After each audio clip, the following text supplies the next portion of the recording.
Texas Tech officials are attempting to save face after receiving complaints following Saturday's football game. We have the details coming up. With the number of bikes increasing on campus, one group is working to make riding safer and easier for students. Reporter Laura Duclos has a look at Tech's annual bike clinic. Next. And the candidate for president of the United States had another chance to win over votes before November's election. MCTV's Rachel Blevins has a wrap-up in election coverage. This is the MCTV Weekday Update. Welcome to Thursday's edition of the MCTV Weekday Update. I'm Becca Chance. And I'm Mathilde Nalliod. Chant's AT&T Stadium is known by opponents as one of the most intimidating places in college football. But this past Saturday, some members of the Tech community think things went too far. That's right, Mathilde. During the Oklahoma game, some students and fans decided to call out a former Tech quarterback in a vulgar manner.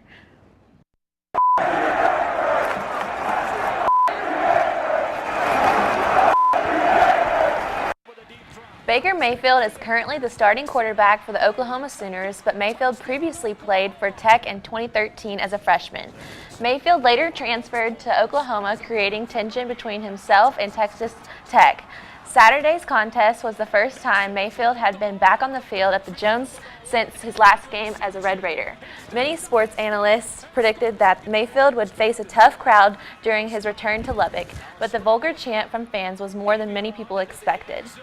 Following several days of criticism, both locally and nationally, Tech President Lawrence Skubenick issued a formal statement on Wednesday afternoon. The statement reads, Texas Tech University deeply regrets the behavior of some students and fans at Saturday night's football game against the University of Oklahoma. The behavior displayed is not representative of Texas Tech, its students, faculty, staff, and alumni. The Office of the President is proactively working alongside the Department of Athletics, the Center for Campus Life, and Student Government Association to seek solutions and actions to prevent unacceptable conduct at all future events. Saturday's chant is not the first time students and fans have been called out for contact at the Jones Stadium. An alternative version of the fight song insults yelled at opposing players and officials, and objects being thrown on the field are all issues that have become commonplace at home football games. Although members of the Texas Tech community have criticized these actions before, this is one of the first times Tech administrators have acknowledged conduct issues publicly. Walking around campus is the most common way students get to class, but it's not the fastest option. The popularity of a two-wheeled alternative has caused Tech officials to take notice and make sure everyone gets across campus safely. Reporter Laura Duclos has more. I love it. I had no idea what was happening today. I came by to get lunch, and I saw this, and I was like, wow, this is an awesome opportunity for me to get looked at. On Wednesday, Transportation and Parking Services held a bike clinic outside of the Student Union building. I'm getting my bike checked out. Actually, never had it looked at before. I got it secondhand from my neighbor, and so it's pretty rusty and needs some help. The bike clinic allowed students passing by to stop in for a tune-up and the opportunity to register their bicycles. The Outdoor Pursuit Center's Bike Tech comes out. They can do free minor tune-ups and diagnostics for your bicycle. If you have something major going on that's wrong with your bike and you're not sure what it is, they can let you know what's going on and how much it might cost to fix it. There were various organizations at the event who were available to assist students, such as the Graduate Student Advisory Council, Student Government Association, Texas Tech Police Department, and the Cycling Club, who say that along with cutting commute time down to more than half, there are numerous benefits to cycling on campus. It's a great option as opposed to taking the bus. It's a lot faster, it's cheaper than parking on campus and having to buy a permit.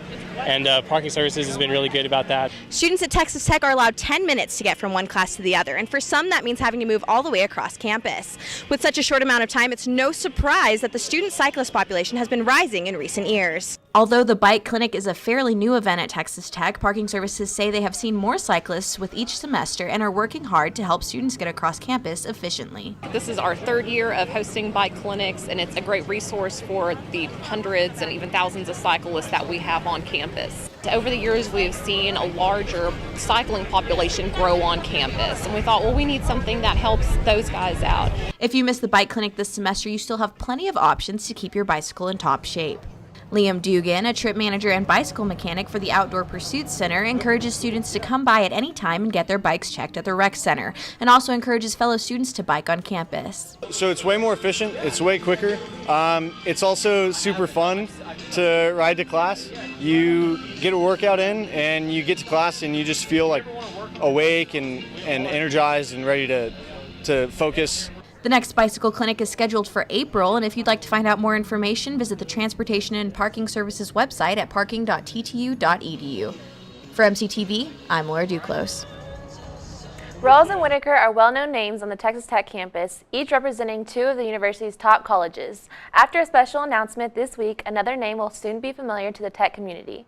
Last weekend, the College of Visual and Performing Arts announced a $10 million donation from the J.T. and Margaret Talkington Charitable Foundation. The donation will be combined with matching funds from the university to pay for the first phase of the renovation of the May Gin Theater. That donation is only a small part of more than $66 million donated to the Talkington Foundation to Texas Tech. To honor the Talkington's contributions to the university, Tech officials announced the naming of the J.T. and Margaret Talkington College of Visual and Performing Arts. The announcement marks the third college to be named on the Texas Tech campus since the Rawls College of Business in 2000. Yesterday morning, you may have been caught off guard by an unexpected call, text, or email. This is Texas Tech University. This is a test of the Tech Alert Emergency Communication System. In the event of an emergency, The Texas Tech Police Department, in coordination with the Emergency Communication Center, conducted a test of the Tech Alert system this morning.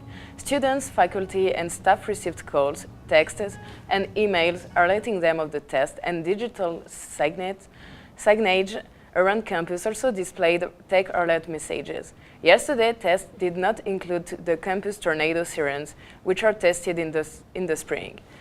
In the event of a natural emergency, the Tech Alert messages will include information and instructions regarding the situation. The Tech Alert system is typically tested at least once a semester. Students attending 8 a.m. classes this morning were in for a bit of a surprise when they got out of class. That's true, Becca. The morning started out with mostly clear skies, but before 9 a.m., a heavy fog moved in. This is what the MCTV tower cam looked like this morning, making travel around campus and the city difficult. Visibility was reduced to less than a quarter mile, even though the sun was shining above the fog. Luckily, temperatures began to warm up around 10:30, and the fog cleared before 11 a.m. Since then, we've had mostly clear skies, and temperatures have continued to climb to around 80 degrees. Even though the fog was a change of pace for the weather, it looks like we won't be seeing more changes anytime soon. Let's take a live look at the MCTV's tower cam. As Mathilde mentioned, the sun is shining brightly and it's turned into a nice warm day. Tonight's lows will dip into the mid-50s, but overall it should be a mild evening. Tomorrow we'll see a few clouds in the sky and high temperatures should finish out right above 80 degrees. Winds will be breezy with speeds getting up to 20 miles per hour.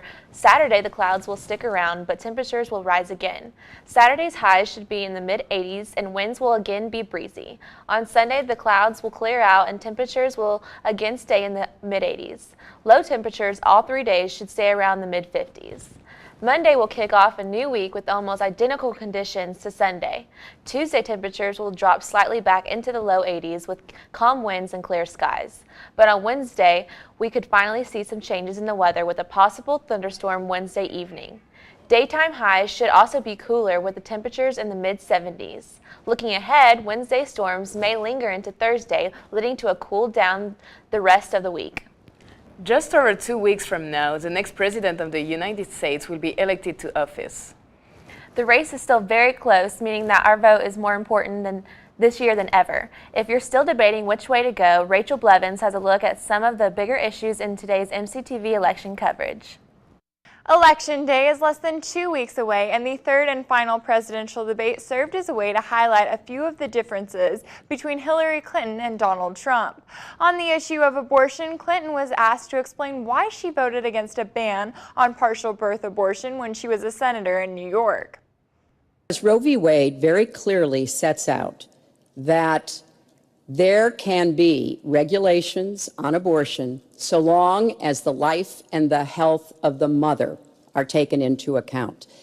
And when I voted as a senator, I did not think that that was the case. Trump was asked whether he would seek to overturn Roe v. Wade, and while he mainly said he would leave the decision up to the Supreme Court justice he appoints, he did have a few things to say about Clinton's comments on abortion. If you go with what Hillary is saying, in the 9th month, you can take the baby and rip the baby out of the womb of the mother just prior to the birth of the baby. Now, you can say that that's okay, and Hillary can say that that's okay, but it's not okay with me.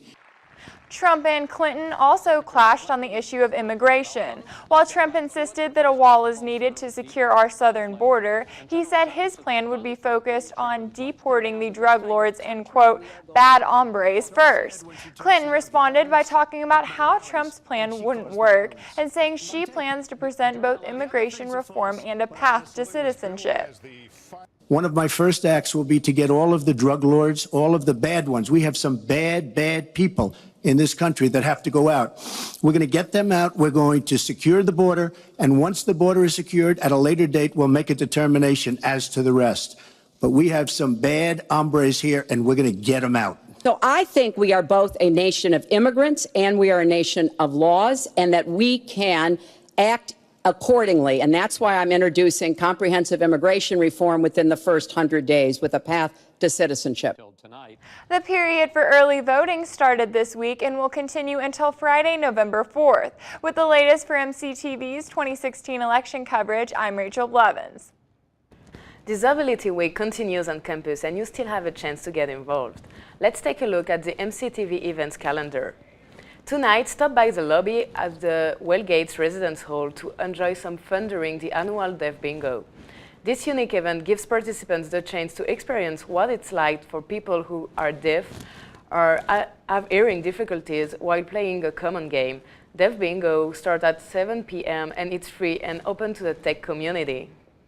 Halloween is just around the corner, and one group on campus is gearing up for the big day with a very special musical performance. Tomorrow night, the Symphonic Wind Ensemble will perform the score of the classic 1931 film adaptation of the Mary Shelley's Frankenstein. The film will also be screened, allowing the ensemble to perform the score in real time in true silent film fashion. The performance is scheduled for 7:30 p.m. in Himley Recital Hall, and it's free and open to the public. And on Sunday, head back to Emily Recital Hall for one of the most popular campus events of the Halloween season. The annual concert will be performed by the University Symphony Orchestra starting at 7 p.m. The special Halloween-themed musical event features various spooky works associated with the holiday. In typical Halloween fashion, attendees are encouraged to wear costumes while enjoying the show. Also, before the show, stop by the core all-in room 001 for an instrument painting zoo, where you can attempt to play various orchestra instruments. Both the instrument painting zoo and concerts are free and open to the public. So, Becca, what are you planning to go to any of the events this weekend? I'm actually going out of town to watch the TCU game, but I'm sure they're going to be fun. Ah, sounds great. That's all for today's edition of the MCTV Weekday Update. Thanks so much for joining us, and be sure to check out tguhub.net every day for more news. We'll see you on Monday.